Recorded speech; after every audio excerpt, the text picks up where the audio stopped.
Hello everyone, my name is Reza and welcome to my C programming series. To watch this video, you need to know arrays and pointers. Link to those videos will be available in the description. In this video, I'm going to talk about char pointers or strings. Well, what are strings? Strings are groups of characters. By characters, I mean letters, numbers, and etc. When in programming, we want to print a text to the screen or to a file, or we wanted to manipulate a text, change it, modify it, do something with it, we need to work with the strings. So string is a data type that allow us to save text into memory and manipulate it. To learn strings, we need to know char data type.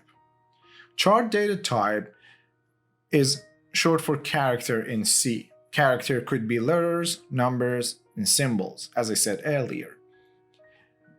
To work with strings, we need to know these characters. Character is a data type that takes 1 byte of memory. If you don't understand what I'm talking about, you definitely need to watch the video regarding variables. In C, the character encoding is by using the ASCII codes. By using ASCII codes, there's a number associated to different characters that we can use. And remember that character is only 1 byte, so it means 8 bits of my memory. I can only have 8 bits to store a character. If you're dealing with a complex language like Chinese, you need a bigger size for your characters, not just 8 bits. So at the moment, our focus is only on English. Just to give you a hint that working with text, fonts, different sizes, and this stuff is a really hard thing in programming. It's super difficult. And right now, at the moment, I'm not going to scratch the surface. We are engineers and we focus on crunching numbers. So we're not going to get into that, at least for the moment. Enough talking. Let's see how strings works in C programming. A string is basically an array of chars. Let's create char pointer name and set it to equal to Reza in this case. Let's actually put a breaking point at line 7 and debug this code. Just press F5. And as you can see, the character name here, I initialized it with Reza. Let's actually go to the address of this character name. And as you can see in the memory, it's start 52, 65, 7A, 61, and 0. And as you can see in the right side of the memory module here, Reza is being printed. What is here is the ASCII presentation of this code. In ASCII code, as you remember I said earlier, 52 is the code for character R. Let me show you what do I mean by ASCII presentation. If you just go to the webpage asciitable.com, you can check what is the ASCII code for each character. In this case, I have a 52, 6, and 65. Let us go to the table and see what is it. So 52, look at the column with the column header HX. If you look at 52, here is 52. 52 is uppercase R, which is the start of my name. And let me look for 65 and see what is 65. So 65 should be somewhere here. And that's 65, and 65 is E, which is the second letter in my name. One important point to note here, guys, is the null termination character.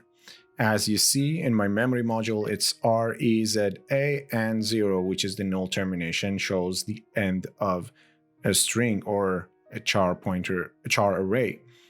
This is how we know where the string ends. You see that if I stop debugging and place a printf statement here, and if I go ahead and compile and run the code, you see that Reza is being printed on the screen. This is how the printf statement knows where this string is, when this string is going to end. How would the printf function know where to stop printing chars on the screen? The printf function would know where to start by using the null termination character at the end of the string. By the way, if you don't know how printf function works, there's a link in here. Just click on it and watch that video first. To show you the importance of this null termination at the end of a string or char pointer, I'm going to create a char array using, let's name it name2. The size would be 4, and I want to initialize it here using an initializer list, and I will put characters here. Be careful, if I wanted to put character, it have to be single quotation. If I put double quotation, C would automatically consider this as a char pointer. So R, E, Z, and A, and semicolon. Okay, so this is my array.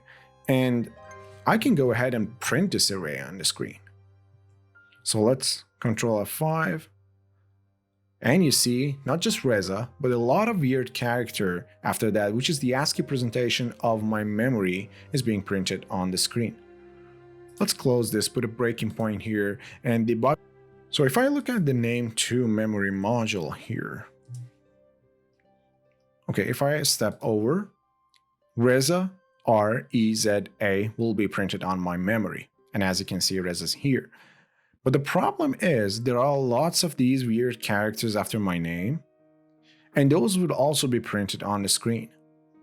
To prevent that, I have to add a 0 here. That 0 is a null termination. That 0 is basically the number for the ASCII code of null. And in order to fix this error that Visual Studio is showing me, I have to change the size because size is not 4 anymore, it's 5. And it's exactly identical if I put the ASCII representation of it, which is \0. I would rather put the \0 because all the elements would be characters and will rhymes better. So if I restart debugging here, let me go to the memory module name2. Now we step over, you see, not only 4, but 5 elements, 5 bytes of memory will be initialized. 52, 65, 7A, 61, 0, which is Reza, and then the null termination. Now if I continue my code to the printf function, you would see that Reza is being printed on the screen. The other thing I wanted to mention here is I could create this character. Let's name this name3 by just using the way we create an array and just initialize it as Reza here. And that's also a valid way to create an array. That concludes today's video regarding char pointer or a string in C. Please stay tuned for the next video regarding string library in C programming. Thank you for watching. Let me know if you have any questions. And as always, see you in the next video.